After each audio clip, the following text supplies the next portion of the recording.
Hello everybody and welcome to our channel. In this video we'll be going over multi-maps, more specifically how to create one. In order to do this you'll need to have some coverages set up first. So if you haven't done that or if you're unfamiliar with the process, you should start there. Click the link below to navigate to our coverage creation series. Let's go ahead and get started here by selecting New Multi-Map. On the left side of your screen, you should have a list of coverages. This is where you choose what to include in your multi-map. You can use the search bar to narrow your results a bit, or you can use the Check All button if you don't want to exclude anything. Once you've selected the coverages you'd like to include, click Add Selected to add them to your multi-map.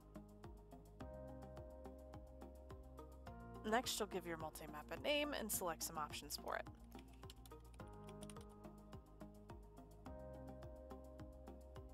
Place pins on my sites is going to mark your tower location. Selecting the EUS data collection form is going to activate that part for web integration. Display fiber on iframe is going to show your fiber coverage and your web content. And make this map publicly viewable is going to add you to our public network. This is useful in that when someone searches for service in your area on TowerCoverage.com, you'll be notified. You can do this for up to 3 of your maps. Once you've determined the options you want to include, you can set the zoom level for your map. After that, click Create New Multi-Map to save your changes. If you found this video helpful, please like and subscribe. That is all I have for now, guys, but I will see you for the next one.